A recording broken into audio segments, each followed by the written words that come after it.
All right, man. Let's go ahead and kick it off. Normal questions. Fitness today or no fitness? Not today. No fitness today. I'm feeling a little run down, which I know doesn't slow down somebody like yourself. But I had a bunch of people in town at the barn. We did a bunch of filming for CrossFit Games season. It's been a pretty intense couple of days working through the weekend, and did the Chief with the crew, which was really fun. Oh yeah, there you So go. that was a good end of day workout. So I did that, and then this morning it's just been feeling a little rough around the edges, feeling the weight of the last couple days of work. So I'm taking the day. When you do the chief, do you start fresh every cycle or start where you left off? We had this debate as we were doing it, and there's a man, people have a clear line in the sand one way or the other. I personally think that it's fine to do either way and just make a note of what you choose to do that day. I personally almost always do it where you start at the top every time. So after hmm every rest period, start back at the power cleans. That's the way I like to do it. But I you, agree. Do it however you want to do it, but I do it that way just because it's simpler for me to track in my yeah, head. exactly. It's Yeah. just clean and easy, and that's it. But yeah, some people put up some crazy scores on Dude, that, like I used to be crazy, one of those people, Pat. Chief used to be my jam. I used to be so good at that workout, like but a 5 rounds per no, yeah, not per. anymore. It's That train has sailed. yep. But it was fun. We had a bunch of people, and we were in one of those kind of positions where I think we had 6 or 7 barbells, and we had like 13 or 14 people doing it. So Nice. we had people pairing up, and half of the people would start on the air squats, half would start on the power cleans, and you kind of catch as catch can. And it worked out pretty good. That's cool. Yeah, Well, I know you might get pulled away for some real life stuff, so we're gonna just kick this thing off let's and get do it. right get right Yeah. into it. So I'll do the housekeeping up front. Everybody, want to help support the program? Go to variednotrandom.com. Check out all the cycles that we offer. Tons of stuff: bodyweight, barbell, engine, everything that you need. Then for the gym owner side of the house, BTWB has an all-in-one to help make your life better. It handles workout tracking, gym management, and billing all together, works seamlessly. So if you are a gym owner interested in that all-in-one solution, go to btwb.com. So today, a question that was posted on a recent show and on YouTube, and it is from somebody whose handle was Silent G904. Says, as usual, another excellent one. Had a question, and maybe you all have answered this already, but earlier this summer, I fractured my spine outside the gym Jeez. trying to be adventurous. There's got to be a story there, Wow. and they didn't Yeah. tell us what the story was. I've been away from CrossFit since then. I want to go back, but I am just scared. I'm not expecting medical advice, but in your opinion, how should I approach CrossFit workouts when I do get back to the gym? Scaling is obvious, but what else should I pay attention to? So, Silent G 904, fractured spine. Man, what an injury. What a thing to have on your resume, huh? Oh, that time that I broke my Yikes. back. Right. Again, if we can work in the Mike Tyson, my back is Yeah, broken, spinal. exactly. Yeah. Exactly what it is. So, Classic. yeah, Well, go I ahead. mean, the fact that this individual already said that scaling is top of mind, I mean, that's the obvious one. That's low hanging 100%. fruit right there. I would say first and foremost, as somebody who's had back injuries in the past and other injuries, I think it's important to find success stories from people that have similar situations as you because they're all out there all the time, even if you haven't found them yet. But you can find examples of people recovering from the most catastrophic, horrible things and absolutely thriving post whatever that thing is. So I think it's helpful to start there. Try to find somebody that you can kind of emulate, and then recognize that it's going to be a process that's not linear. To me, Mhm. that's one of the hardest things about coming back from injury or coaching somebody who's coming back from injury is that there will be a period of time where you're like, I'm back, baby. It's good. We're making progress. Things are looking up. And then you'll have a day where that is not the case. And it can really do a number on your head because you've convinced yourself that you're over the hump and now it's just smooth sailing. So if you can expect that that progress is not going to be linear, and there will be days where you show up and you're like, uh-oh, it's all falling apart. And, Mhm. and you can recognize that that's not actually reality. That's just the way it goes with anything. It's not going to be linear. You'll be way ahead of that curve. So that'd be where I'd want to start. Find something to emulate, somebody to emulate with a similar situation, recognize that the progress isn't going to be linear. And then I've got some more specific recommendations we can touch on in a minute. But yeah. Okay. So, I mean, first of all, suck it up. No, just joking. Totally kidding. So, to Silent G 904, thank you for you said it there, but I'll say it again. Not medical advice. Adrian and I are not doctors. Yeah. So, seek out Here's what I'm going to say. This is what I'm assuming that you've done. I assume Yeah. that you have sought out professional medical treatment and Got that the and clearance. yes, and this doctor says, "Yep, it's fully healed. You can go ahead and resume your daily life. Just be smart." So I'm going to make that assumption you've done it. If not, then that's step one. You got to go ahead and do that. You said yes to the scaling, et cetera, et cetera. There's the normal stuff we talk about: mechanics, consistency, intensity. That could be for a beginner or coming back from something like this. You know that scaling is cool and obvious. That's great. You can scale the loads, movement, or range of motion if something isn't quite fully back to its normal range of motion yet. Number of reps, intensity, all that kind of good stuff.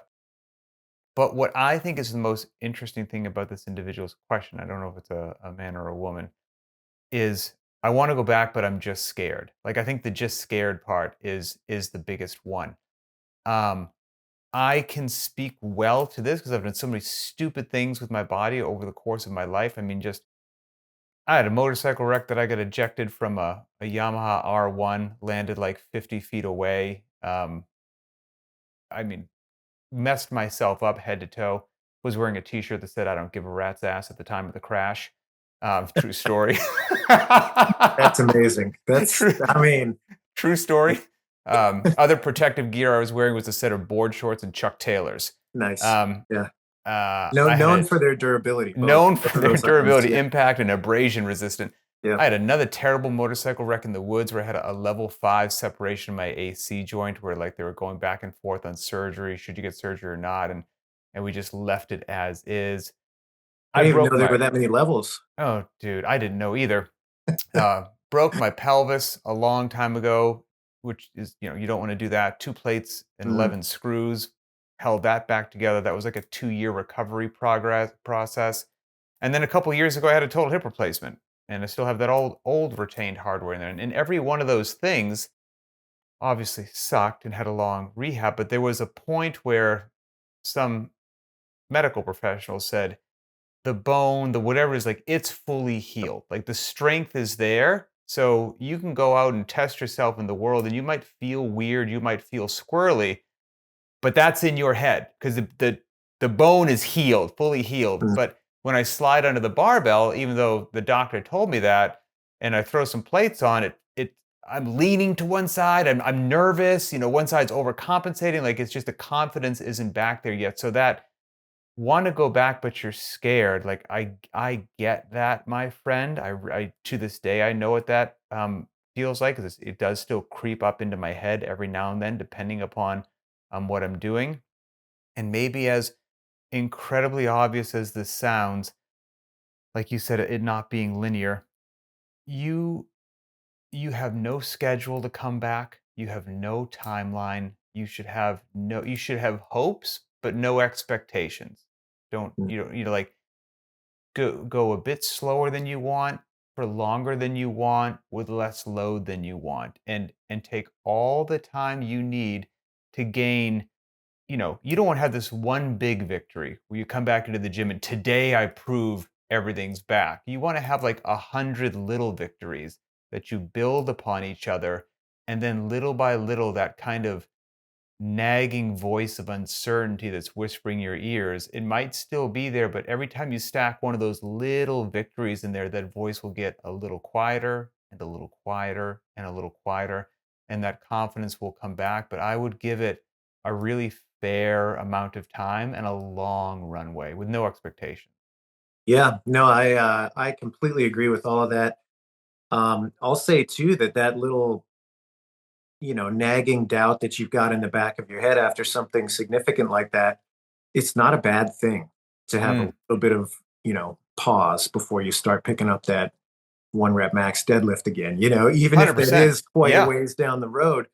I don't think there's anything wrong with having a little bit of it's just that, hey, reminder of what has happened, just to keep you in check as far as the decisions that you're making. Now, if it's so loud in your mind that it prevents you from doing anything, and it really is stifling to you actually getting back and taking action in the gym, well, that's another story. But just having that kind of low grade little blink in the background that's like, okay, hold on, let's just pause. Is Be this really a good smart. idea right now? Yeah, I don't think there's anything wrong with that. And hey, you know what? The truth is that every once in a while you should listen. You should listen up like really hard and say, yeah, I don't know that this bite is appropriate. Y- So a couple things that I would say too, once you're back and once you're climbing that mountain, I love what you said about no expectation. And I think that's got to be something that you carry over to past performance, obviously, and then also just as far as like perceived time frame to get back to quote unquote normal. I Mhm. touched on it a little bit. That linear progress is a myth. It's going to happen sometimes in fits and starts, and you're going to have other times where weeks are going to go by, and you're like, man, I'm just showing up and doing the thing, but I can't really see the path forward. Both of those scenarios are okay.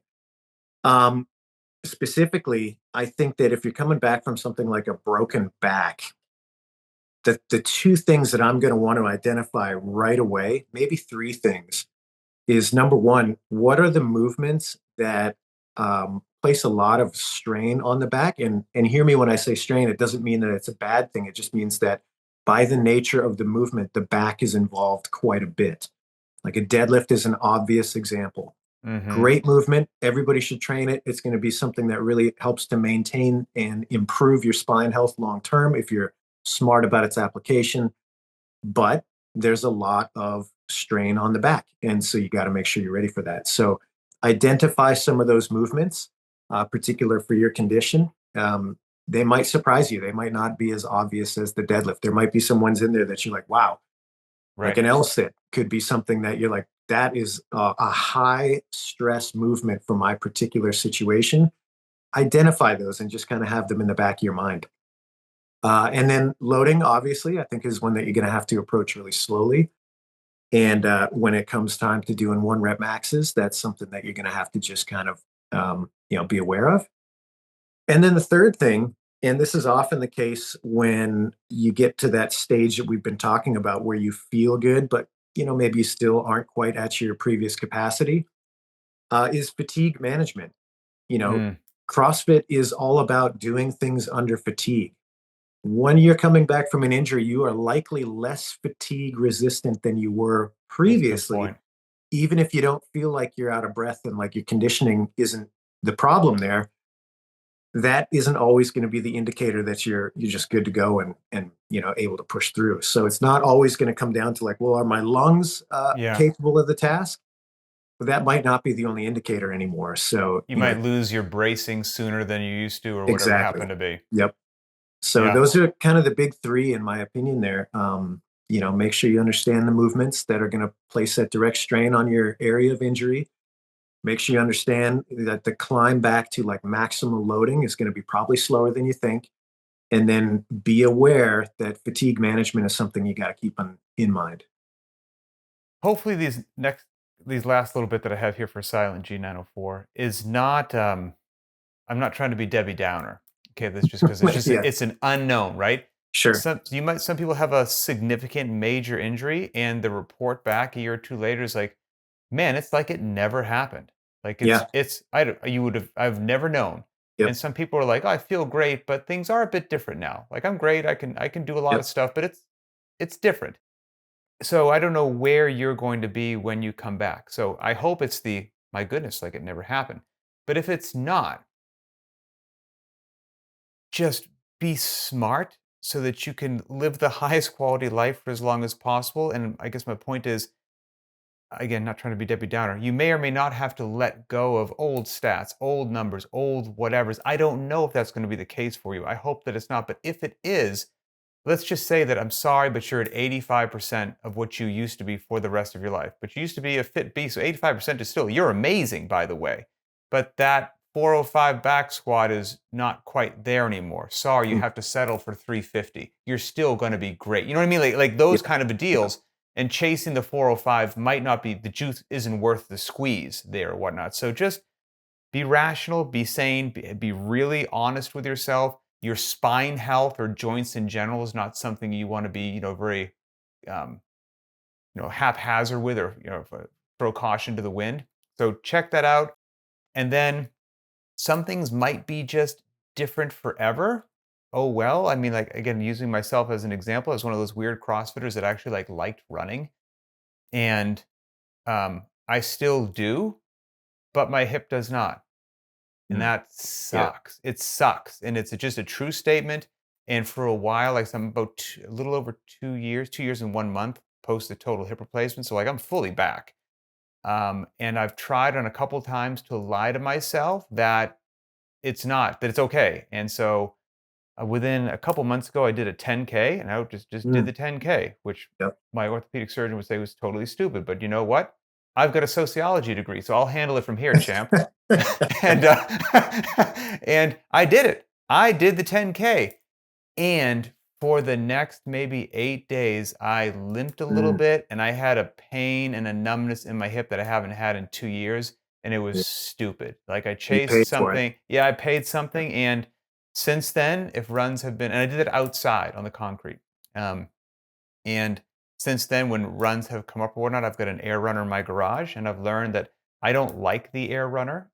To be honest with you, I'd rather be outside with the fresh air. Like, I like that. The air runner seems like prison, fitness prison. But my hip feels okay every Yeah. time that I get off it. And so my life from here on forward is running on the air runner. I like that I can still run. I don't like that's on the air runner. So you might learn some of these things about yourself that aren't what your ideal situation for the rest of your life would have been.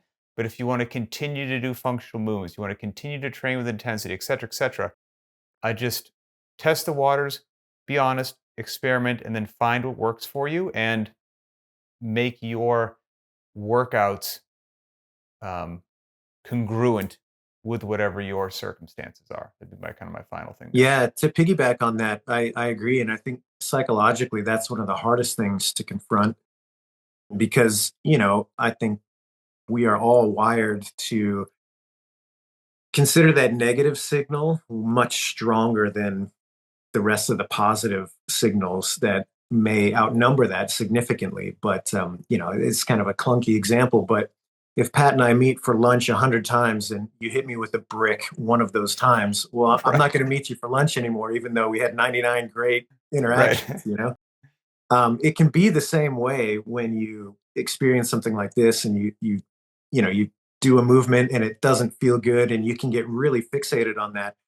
But it is important to pull back out and recognize, okay, well, what are the other 99 Hmm. variations that I can do?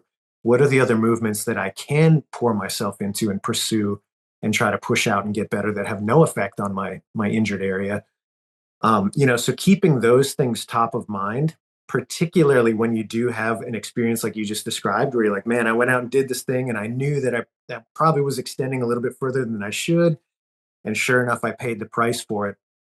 It's great to have that list in your back pocket that you can, Lesson learned. yeah, that you can pull back and say, okay, yeah, maybe the running isn't for me anymore. And that sucks because I like it. But hey, there's these 15 other things that they've been no problem up to date, and I can Hmm. really push on that, and I can be excellent in those things.